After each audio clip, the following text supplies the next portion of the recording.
ఇప్పుడు వై సూర్యచంద్రారెడ్డి రెడ్డి గారు ధర్మ ప్రచార పరిషత్ కోఆర్డినేటర్గా వర్క్ చేసి రిటైర్డ్ అయ్యారు. మరి వారి యొక్క సందేశాన్ని తీసుకుందాం. గురు బ్రహ్మ గురుర్విష్ణు గురుర్దేవో మహేశ్వర గురు సాక్షాత్ పరం బ్రహ్మ తస్మై శ్రీ గురవే నమః.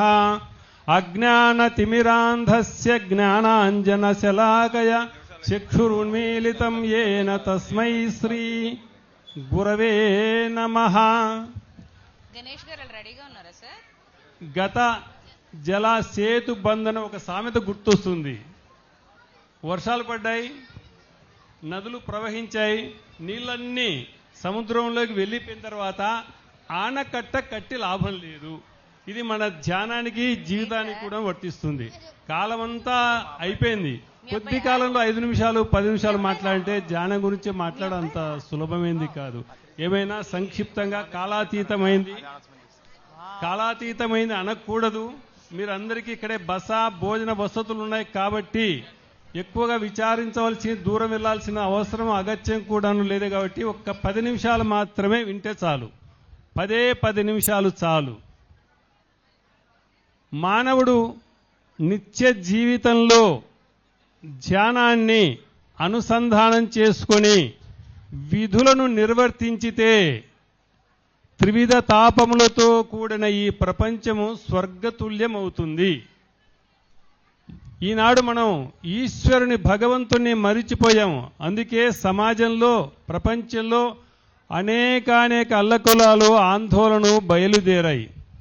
మనం పండుగలప్పుడు ఏదైనా పిండి వంటలు వేసి పాయసం చేస్తాము. ఆ పాయసంలో చక్కెర వేయకపోతే అది పాయసం అనిపించుకోదు, తీపిగా ఉండదు.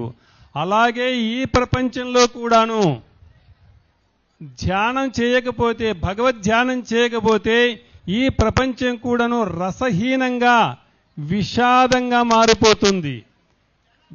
ధ్యానం చేయడం ఎలాగో తెలుసుకుంటే, నిజంగా ధ్యానం చేయడం ఎలాగో తెలుసుకోగలిగితే ఈ ప్రపంచంలోని మానవులందరూ కూడాను వసుదైక కుటుంబంగా మారవచ్చు కూడాను. ధ్యానం చేయడానికి ఎవరు ఈ ప్రపంచాన్ని వీడి వెళ్ళిపోవలసిన అవసరము లేదు. భార్యా బిడ్డలను త్యజించవలసిన అవసరం లేదు. భగవంతుని కోసం అక్కడ ఇక్కడ వెతకవలసిన అవసరం లేదు. భగవంతుడు ఎక్కడో కొండల్లో గుట్టల్లో కూడాను లేడు, నీలోనే ఉన్నాడు. భగవంతుడు సర్వత్రా వ్యాపించి ఉన్నాడన్న సంగతి అందరికీ తెలిసిందే. ఇందుగలడందు లేడని సందేహము వలదు, చక్రి సర్వోపగతుడు ఎందెందు వెదకినా. అంటే భగవంతుడు అంతటా కూడా ఉన్నాడన్న సంగతి, ఆ విశ్వాసం ప్రతి ధ్యాన యోగికి కూడాను తెలియవలసి ఉంది. ధ్యానం చేయడానికి ఎక్కువగా విచారించవలసిన అవసరం లేదు, చాలా సులభమైన పద్ధతి. అందులో పతంజలి సూత్రం ప్రకారము మనస్సు స్థిరం కావడమే ధ్యానం. వీతరాగ విషయం వా చిత్తం, మనస్సును చిత్తవృత్తులను నిరోధించడమే ధ్యానం. ధ్యానంలో గురువును స్మరించుకోవాలి. గురువు యొక్క ధ్యానమే పూజ, జపము, తపం ఇవన్నీ ఉన్నాయి. ఈ ధ్యానాలన్నింటిలోకెల్లా గురువు యొక్క ధ్యానమే ప్రధానమైనటువంటిది. ఈ ధ్యానాలకి మూలము గురువే. అందుకే ఒక మంచి శ్లోకం ఉంది, 3 విషయాలు ఉన్నాయి. ధ్యానం మీ అందరికీ తెలిసే ఉండాలి. శ్లోకం పలకవచ్చు, తెలిసి ఉండొచ్చు, కానీ దాని అంతరార్థం గ్రహించే వాళ్ళు బహు తక్కువగా ఉన్నారు. ధ్యానమూలం గురోర్మూర్తి, పూజామూలం గురోహ పదం, మంత్రమూలం గురోవాక్య, మోక్షమూలం గురో కృప అని. ఇందులో 4 విషయాలు ఉన్నాయి. ధ్యానమూలం గురోర్మూర్తి. మీరు ధ్యానం చేస్తున్నారు కదా, దేనికి చేస్తున్నారు? మీ లక్ష్యం, ధ్యానపరుల యొక్క లక్ష్యం ఏమిటి ఒక్కసారి ఆలోచించుకోండి. గురువు యొక్క స్వరూపాన్ని ధ్యానం చేయాలి. ఏకలవ్యుడు ద్రోణాచార్యుని యొక్క రూపాన్ని పెట్టుకునే తరించాడు, విలువిద్యలు నేర్చుకోగలిగినాడు. రాముడికి వశిష్ఠుడున్నాడు, అలాగే కృష్ణుడికి సాందీపడు గురువు ఉన్నాడు. విద్యారణ్య స్వామి శ్రీకృష్ణదేవరాయలకు గురువు, సమర్థ రామదాసు ఛత్రపతి శివాజీకి గురువు, చాణక్యుడు చంద్రగుప్త మౌర్యునికి గురువే. ఇలాగ గురువులు మానవ జాతిని తరింపచేశారు కూడాను. ఆ గురువులను ఆ గురువు యొక్క స్వరూపాన్ని ధ్యానించడము ప్రధానమైనటువంటి విషయము. పూజామూలం గురోహపదం. గురువు యొక్క మనస్సు, ధ్యాని యొక్క మనస్సు ఎవరి పాదపద్మంలో ఎందుండాలి? గురువు. చాలామంది అందరూ మాట్లాడుతూనే ఉన్నారు. ధ్యానయోగులు మాట్లాడకూడదు, మనస్సుతోనే మాట్లాడాలి, పెదవి విప్పకూడదు, హృదయంలో నుంచి గానం వినపడాలి. ఈ వాచాలత్వం అనేది ధ్యానయోగులకు అస్సలు పనికిరాదు, ఈ ధ్యాన ప్రాంతంలో అస్సలు పనికిరాదు. కాబట్టి ధ్యానయోగులు ఎవరు కూడా మాట్లాడకుండా హృదయంతో స్పందించాలి. పూజామూలం గురోహపదం.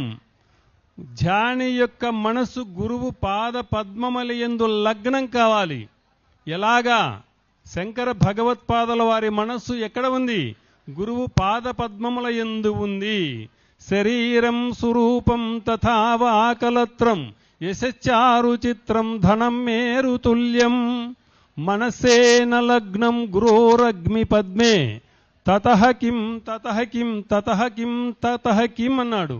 అందమైన భార్య ఉన్నది, సుందరమైన శరీరము ఉన్నది, కావలసిన ధనధాన్యాలు రాసులు రాసులుగా పడి ఉన్నాయి. ఉన్న ఏమి ఫలము? ఏమి ఫలం? మనస్సు గురువు పాద పద్మముల యందు లగ్నం కాకపోతే ఇవన్నీ నిష్ప్రయోజనం అంటున్నాడు. ధనం కలత్రం మేరుతుల్యం గృహం బాంధవా మే సర్వ.